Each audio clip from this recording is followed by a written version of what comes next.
First crush episode 10. Hi friends, welcome to our channel Madhu Telugu stories. Friends, ఎవరైనా మన ఛానల్ని కొత్తగా చూస్తున్నట్లయితే వెంటనే సబ్స్క్రైబ్ చేసుకొని ఈ వీడియోని లైక్ చేసి షేర్ చేయండి. సో ఇంకా వీడియోలోకి వెళదాం. వర్రీ కావాల్సిన పనిలేదు. రాజుగారు ముందు జాగ్రత్తగానే ఉన్నారు, అందుకే పెద్ద ఆపద తప్పింది అని అన్నారు. అది వినగానే వినీల్కి డౌట్ వచ్చి యశ్వంత్ని అడిగాడు. వాళ్ళు ఇలాంటివి రిపీట్ చేస్తే కష్టం కదా, ఎన్ని రోజులని ఇలా జాగ్రత్తపడాలి, ఎటు నుంచి ఏమైనా చేయొచ్చు కదా అని అన్నాడు. దాంతో యశ్వంత్, నువ్వు చెప్పింది నిజమే వినీల్, అందుకే రేపు పొద్దున మళ్ళీ నేను వస్తాను. అప్పటికి రాజుగారు స్పృహలోకి వచ్చి మాట్లాడతారు కాబట్టి ఆయనతో డీటెయిల్గా మాట్లాడి వాళ్ల మీద చర్య తీసుకుంటాను. నేరస్తులను వదిలిపెట్టే ప్రసక్తి లేదు. దీనిపై సమగ్ర రిపోర్ట్ కూడా డీజీపీ గారికి ఇవ్వడం జరిగింది. ఆయన కూడా సీరియస్గా ఉన్నారు. మాకు ముఖ్యమంత్రి ఆఫీస్ నుంచి కూడా రాజుగారికి ప్రత్యేక రక్షణ కల్పించాలని ఆదేశాలు ఉన్నాయి. అందుకే 6 నెలలుగా ఆయన కారు వెంటే మా ఎస్కార్ట్ వెళ్తూ ఉంటుంది. రాజుగారి ఇంటి వద్ద కూడా మఫ్టీలో పోలీస్ నిఘా ఉంచాము. కాకుంటే శత్రువులు ఒక టెండర్ విషయంలో రాజుగారికి అది రావడం వల్ల కోపంగా ఉన్నారు. వారిని పూర్తిగా హెచ్చరించాము. ఇక భయం ఏమీ ఉండదు. మీరేమీ కంగారు పడకండి. లీగల్గా వారిపై ఎలా యాక్షన్ తీసుకోవాలని ఆల్రెడీ ప్లాన్ చేశాము. వారంలోపే వారందరి మీద ఛార్జ్ షీట్ వేస్తాము అని చెప్పి మరి నేను వెళతాను. రేపు పొద్దున్న మీకు ఫోన్ చేసి వస్తాను అని విజిత నెంబర్ తీసుకున్నాడు యశ్వంత్. ఇక ఆ తర్వాత అందరూ లేచి ఆ రూమ్ నుంచి బయటకు వచ్చారు. ఇంకేంటిరా వినిల్, ఏంటి విశేషాలు అని అడిగాడు యశ్వంత్. ఎంతవరకు వచ్చింది నీ మ్యారేజ్ ప్రపోజల్స్ అని ఆప్యాయంగా నీల్ని దగ్గరకు తీసుకొని అడిగాడు. దాంతో డాడీ చూస్తున్నారు అన్నయ్య అని చెప్పాడు వినిల్. మళ్ళీ ఆ జాతకాల గోలేనా? త్వరగా చేసుకోరా బాబు, ఎవరినో ఒకరిని చూసుకొని అని యశ్వంత్ అంటుంటే దగ్గర్లోనే కూర్చొని ఉన్న విజిత వీరి సంభాషణ వింటుంది ఆసక్తిగా. తప్పకుండా అన్నయ్య, కానీ నీకు తెలుసు కదా నాన్నకు ఎదురు వెళ్లలేము అన్నాడు. తెలుసురా, అందుకే మీ అన్నయ్య విషయంలో జాతకం కుకప్ చేసి పంపాము మీ నాన్న. అవి చక్కగా కుదిరిందని పెళ్లి చేశాడు. ఈరోజుకు తెలియదు అవి కుదిరాయో లేదో, కాని వాళ్ళిద్దరూ హ్యాపీగా ఉన్నారు కదా అన్నాడు నవ్వుతూ యశ్వంత్. అవునా? హే, ఇది నాకు తెలీదు అన్నాడు యశ్వంత్తో. అవునురా, నీకు ఎవరైనా అమ్మాయి నచ్చితే చెప్పు, జాతకాలు నేను కుదిరిస్తా అని కన్ను గీటాడు వినిల్ వైపు చూస్తూ. సరే అన్నయ్య, థాంక్స్ అంటూ 2 చేతులు జోడించాడు నవ్వుతూ. ఈ సండే ఇంటికి లంచ్కి రారా, మీ వదిన నన్ను పేరు పెడుతుంది నిన్ను పిలవమని. ఆవిడ చెల్లెలు కూడా ఉందిగా, మ్యారేజ్కి నీకు అడుగుదామని ఆవిడ ప్రయత్నం అన్నాడు నవ్వుతూ. నీకు చాలా డిమాండ్ ఉంది, నువ్వే ఆ సాఫ్ట్వేర్లో పడి రొమాన్స్ మర్చిపోయావు అన్నాడు. యశ్వంత్ మాట్లాడిన తీరుకు మొహమాటంగా నవ్వుతూ తప్పకుండా వస్తాను అన్నయ్య అని చెప్పాడు వినీల్. సరే రా, వెళతాను. రేపు నువ్వు ఇక్కడే ఉంటే మళ్ళీ కలుస్తాను అని అన్నాడు. వారి మాటలు వింటూ మనసులో నవ్వుకుంటుంది విజిత. జాతకాల గురించి, యశ్వంత్ చెప్పిన టిప్స్ గురించి అందరూ మాటలో ఉండగా డాక్టర్ బయటకు వచ్చి చెప్పాడు. ఆపరేషన్ సక్సెస్ అయింది. రిబ్స్ కొద్దిగా మాత్రమే విరిగాయి. బ్యాండేజ్ వేశాము. 2 నెలలు పూర్తి రెస్ట్ అవసరము అని చెప్పాడు విజిత మాధవితో. అలాగే ఐసీయూకి షిఫ్ట్ చేశాము. మీరు వెళ్ళి చూడొచ్చు. ఇంకా స్పృహ రాలేదు. 1 గంట పడుతుంది. జనరల్ అనస్థీషియా ఇచ్చాం కదా, కొంచెం టైం పడుతుంది అని చెప్పాడు డాక్టర్. దాంతో అందరూ అమ్మయ్య అని ఊపిరి పీల్చుకున్నారు. వీర్రాజు గారి భార్య గౌతమి అందరికీ స్నాక్స్ ఇంటి నుంచి తెచ్చింది. ఆమెతో పాటు వాళ్ల పని పిల్లాడు క్యారేజీలు పట్టుకొచ్చాడు. విజిత వాటిని రూంలో పెట్టమని చెప్పింది అతనితో.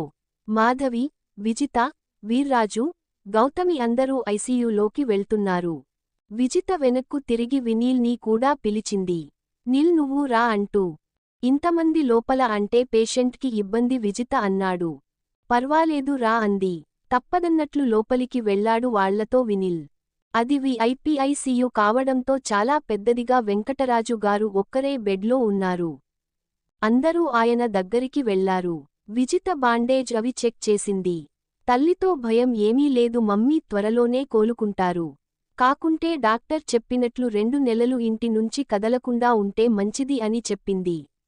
తమ్ముడ్ని అలా చూడగానే వీర్రాజు కళ్లల్లో నీళ్లు తిరిగాయి. ఆయన ఆస్తులు కూడా వెంకటరాజు గారే మేనేజ్ చేసి బాగా డెవలప్ చేశాడు. వీర్రాజుకు అంత బిజినెస్ అనుభవం లేదు. తమ్ముడే కొండంత అండ అతనికి. ఆయన ఇద్దరు కూతుళ్ళు పెళ్లిళ్ళై ఫారిన్లో సెటిల్ అయ్యారు. ఆయనకు ఏ సమస్య వచ్చినా వెంకటరాజు చూసుకుంటూ ఉంటాడు. అలాంటి తమ్ముడు ఇలా ఉన్నాడంటే ఆయనకు గుండె లోతుల్లో దుఃఖం పొంగుకొచ్చింది. గౌతమి భర్త కళ్లల్లో నీళ్లు చూసి ఊరుకోండి. రాజుగారు త్వరలోనే కోలుకుంటారు అని ఓదార్చింది. వినీల్ ఆయన త్వరగా కోలుకోవాలని మనసులో అనుకున్నాడు. కాకుంటే ఈ 2 నెలలు విజిత అన్ని బిజినెస్ వ్యవహారాలు చూసుకోవాలి. వెంకటరాజుగారి వ్యాపార సామ్రాజ్యం చాలా పెద్దది. ఆయన కాబట్టి తనదైన శైలిలో అభివృద్ధి చేస్తూ వస్తున్నాడు. తనకంటూ ఓ గుర్తింపు తెచ్చుకున్నాడు. మన దేశంలోనే కాక విదేశాలలో కూడా ఆయన వ్యాపారం ఉంది. అమ్మో, ఇంత బిజినెస్ విజిత ఎలా చూస్తుందో, ఎలా నెగ్గుకొస్తుందో అని ఉలిక్కిపడ్డాడు వినిల్. ఇక అప్పుడు టైం 10 దాటింది. రాజుగారి స్పృహలోకి రావడానికి ఇంకొక గంట పైనే పడుతుంది.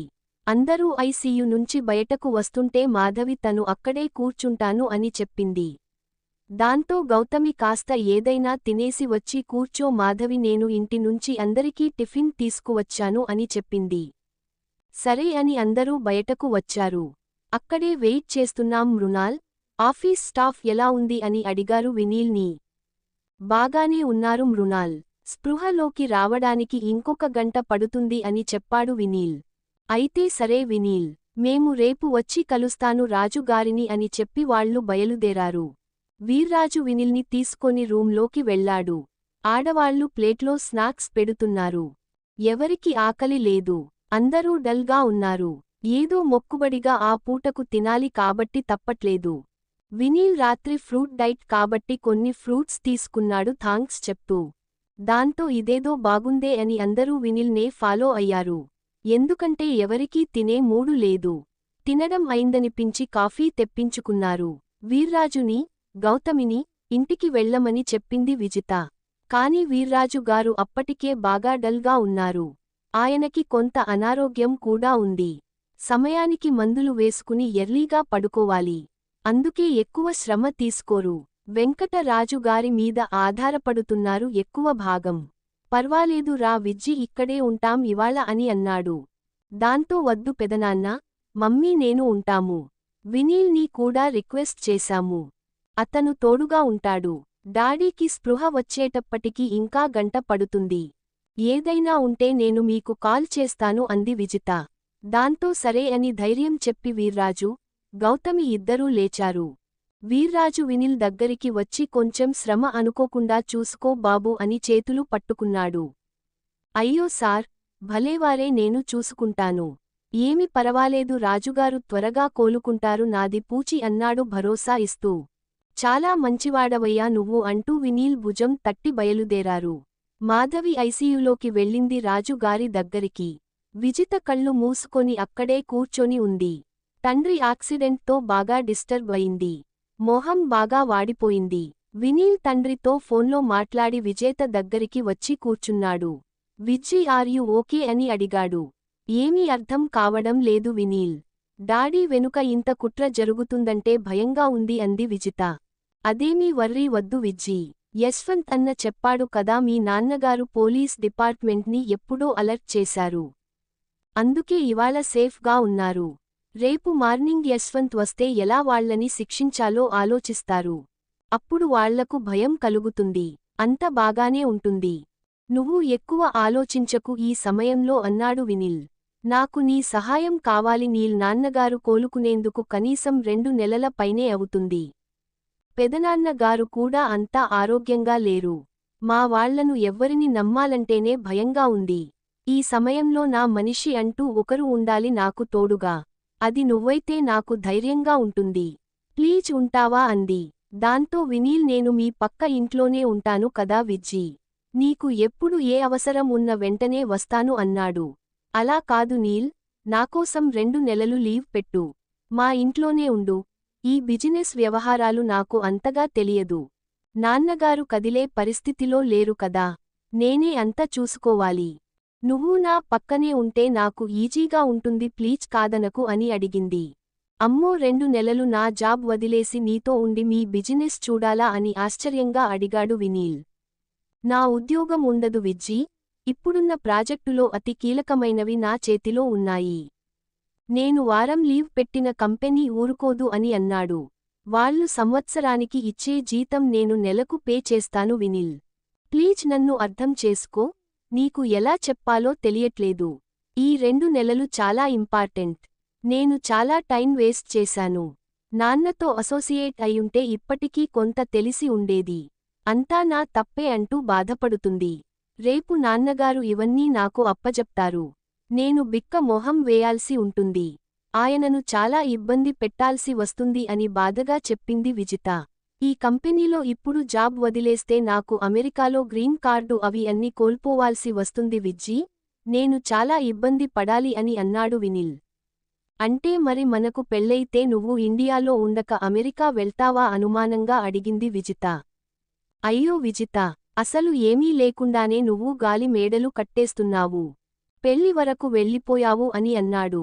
మీ అన్నయ్య వదినల జాతకాల మాదిరి నువ్వు ప్లాన్ చేయొచ్చు కదా అంది విజేత. ఓహ్ నువ్వు అంతా విన్నావా అని నవ్వాడు. నాకైతే మీ నాన్నగారు మన పెళ్లికి ఒప్పుకుంటారని నమ్మకం లేదు విజ్జీ. కానీ నేను ఎప్పటికీ నీ బెస్ట్ ఫ్రెండ్ని. నా ఉద్యోగం, మీ బిజినెస్ 2 నెలల పాటు చూడాలంటే మటుకు చాలా కష్టం అవుతుందేమో చూడాలి.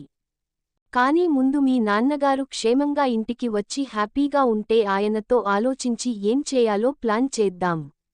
ఆయన మైండ్లో ఏముందో మనకు తెలియదుగా, ఆయన ఇంకెవరికైనా తన బాధ్యత అప్పగిస్తారేమో అన్నాడు. ఇప్పటికి ఈ టాపిక్ వదిలిద్దాం. మీ డాడ్ ఆరోగ్యం, ఆయన శత్రువుల మీద యాక్షన్ అనేవి మన ముందున్న ముఖ్య బాధ్యతలు. పద మనము లోపలికి వెళ్దాం. ఈ పాటకి మీ నాన్నగారు స్పృహలోకి వచ్చి ఉంటారు అని ఇద్దరు లేచి ఐసీయూకి వెళ్లారు.